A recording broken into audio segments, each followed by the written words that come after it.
In 1982, my wife and I, we founded Wings of Hope in Uganda, trying to reach out to the youth who are struggling and trying to find the source of hope in spite of the struggles they were going through. I realized that hope is needed more than just in the youth, but also those who are struggling with the terminal illness. So now we started an arm of providing palliative care and hospice. Hospice Ginger is an NGO that was established in 2005, and the mission is to provide palliative care to the whole of Busoga region. We have about 10 districts with a population of approximately 4.5 million. As we talk right now, we have 700 patients on our program, but because of our care caters for the patient together with the family. When you look at the patients together with the family members, we have 2,500 people under our care. What we do exactly is to control their pain and other symptoms. We have what we call models of palliative care, the ways how we reach these patients. Some patients, those who are able to come to our offices in Jinja, they come in and we see them from there.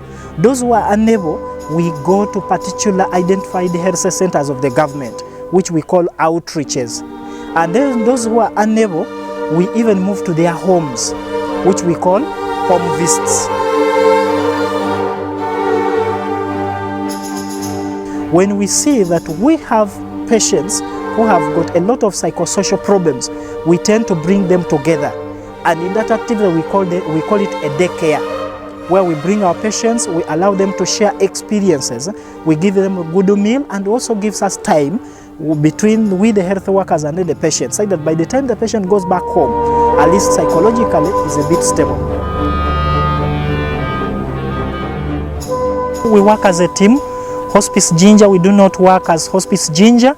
We are doing this via sensitization by first of all using what we call the village health team. Those are people who identify people prominent in the villages that are identified and known by the government. They are the people that we are using. We train them for them to get the knowledge about palliative care, and then they pass over the knowledge to their communities. Second to that, we are also dealing with health workers of government health centers.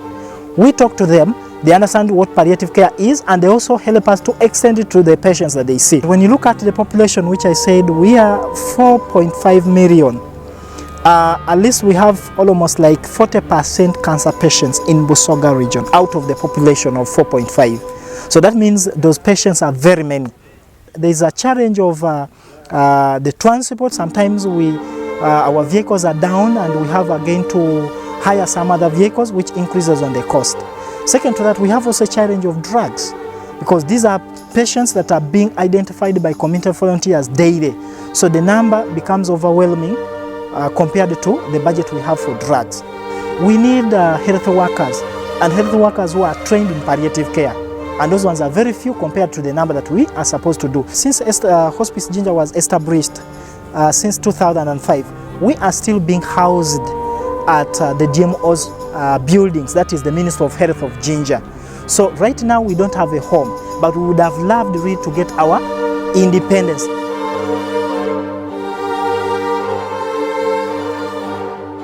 We came here first, my wife and I, Dr. Patricia, in October '06, and we came to Kampala, and we work with Dr. Anne Merriman, who is the founder of Hospice Africa Uganda, and she said to us that there was a need for palliative care doctors up in Jinja, and we came up and we started there with a small base, and we have steadily helped to build it up to what it is today.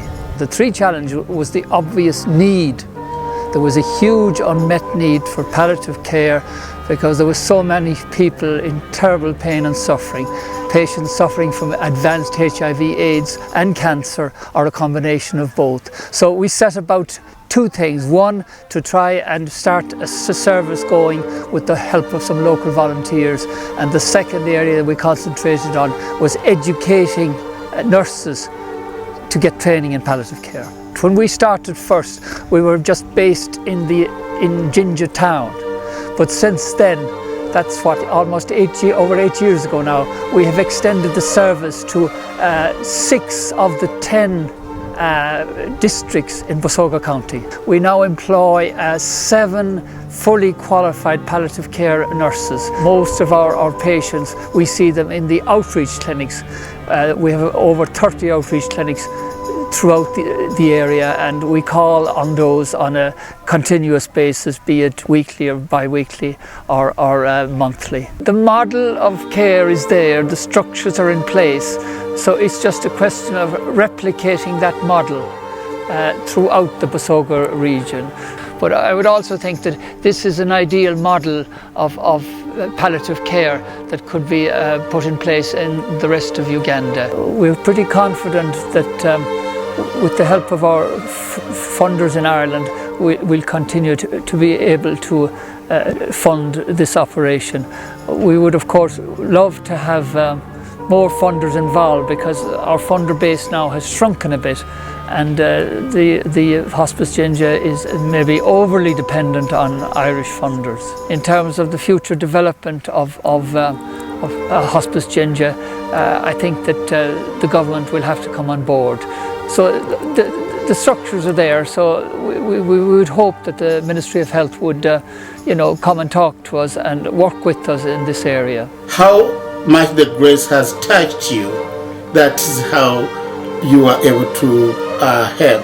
I usually say that compassion transforms lives.